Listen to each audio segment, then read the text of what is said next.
the humankind of the 21st century. And the topic, which today is of concern of many people, is the detention in Poland of the Russian scientist Alexander Butyagin. And we've already made a comment on this, but I can once again repeat on the request of journalists. I'm talking about the scientist of the St. Petersburg Hermitage, and we believe that the accusations against the Russian citizens and scientists and archaeologists, allegedly, as the accusation says, he is accused of, and I quote, in eliminating the cultural heritage. And I think it's a kind of a pretext by Kyiv regime. In fact, he worked in our country, on the territory of our country, Russia. This is highly politicized provocation. It's not a legal case. We will seek liberation of Alexander Butyagin. And this situation once again reaffirms the relevance of our warnings to refuse and to refrain from trips to non-friendly states where our citizens can confront with illegitimate, politically motivated acts by local authorities. And the situation in Ukraine.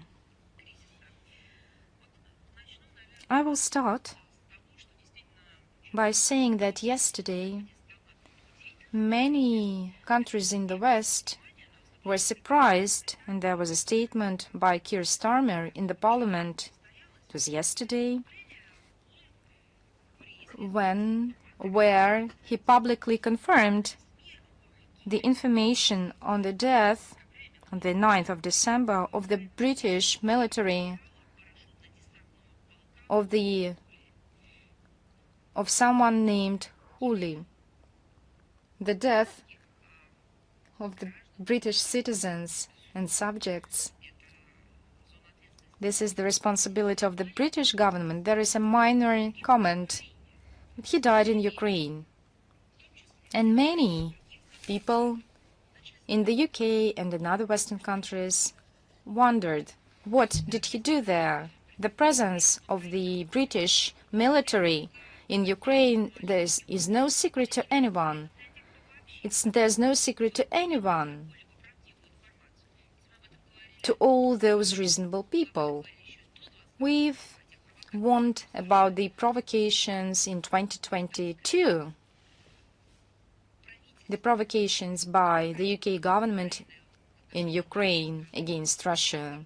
But after 2022, we publicly stated that UK was involved in the conflict, directly involved, and in all the events accompanying it, and their complicity on the side of the Kyiv regime, but complicity in terrorist acts committed by the Kyiv regime and its henchmen.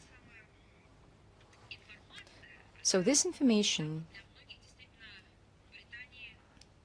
struck many people in the UK. Once again, the presence of the British military in Ukraine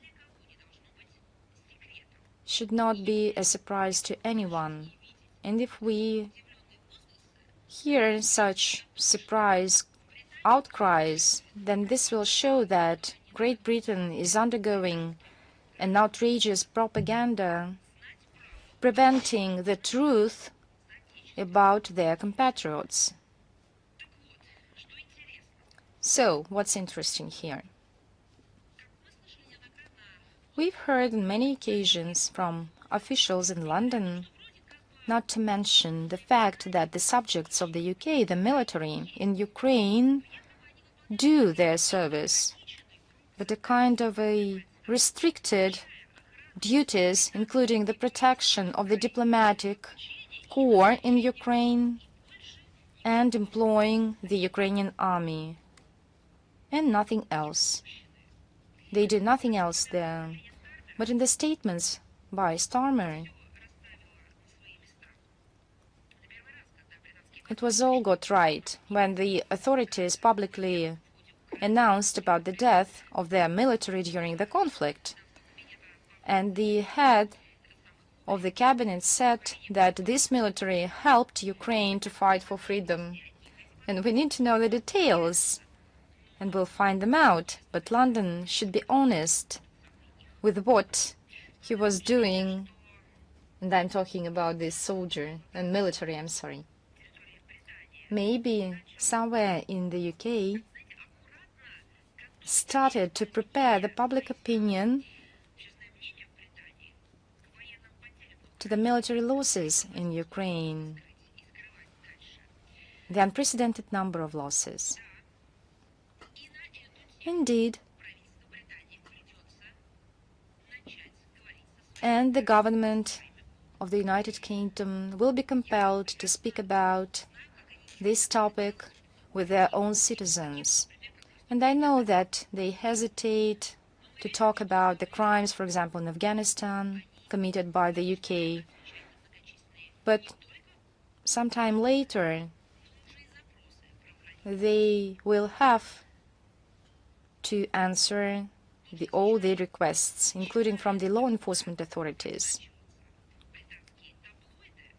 What is now being penetrated in the UK media, it's a scenario which was caused by the deployment of the military contingent in Ukraine, but in fact this is the occupation forces. What is interesting here that amid this, the UK mass media, and I quote, "The first British military officer was killed in the Ukrainian conflict." I would like to warn, just in case, the British journalists that it's not the first one. And what's interesting, how will the government sort it out? But that's not the first case. This criminal idea with a kind of coalition of desires, the whole responsibility will be put on London. Our position is well known. Any foreign army will be viewed as a legitimate target for the armed forces of the Russian Federation. And let the UK government not lie to its subjects and don't lie about those who are being sent there from the United Kingdom. Those who are sent there, they conduct direct instructions of the UK government in Ukraine. They commit acts of sabotage, terrorist acts, extremist tasks as well. And this is their job. And the mastermind is official London. And now we'll switch to some other aspects.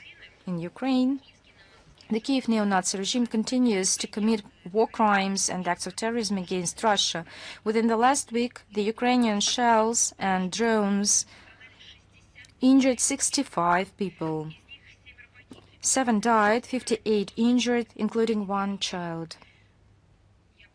And I would like to cite some facts. In Belgorod region, on the 4th and 5th December, the Ukrainian drones in Bryansk, Borisovka, in Yekaterinovka, in Belgorod and Volchyi settlement districts, the drones injured at least 15 civilians, including the head of administration of the Berezovsky settlement, Mr. Borisenko. On the 5th of December, the Kyiv militants attempted an assassination on the head of the Electoral Commission, Mr. Lazarov, with a drone, which attacked his car. Luckily, at that moment, there was no one in the car. The 8th of December, in the settlement Gora Podol, the drone injured a cyclist. In Bryansk region, December the 5th and the 6th, in the settlement Voronok and Mirsky, the drone injured 2 people. In DPR, December the 6th, because of the blast of the GP bomb in Gorlovka, a woman died, injuring a 19-year-old young boy and an 18-year-old girl. In Zaporozhye region, the 5th of December, the building of the Vasilyevsk hospital and an ambulance machine were destroyed. On the 6th of December, the attacks hit of the Vasilyevsk municipal region and injuring 3 people, damaging grid lines and gas pipeline. And a citizen from Vasilyevka suffered from the attack. LPR, on the 4th of December, the drone attacked the Svatovsk Central Hospital. The building is damaged, no one died, one received a blast injury. In Kherson region, in Novaya Mayachka settlement, 2 people died, 2 men, and the elderly woman was injured.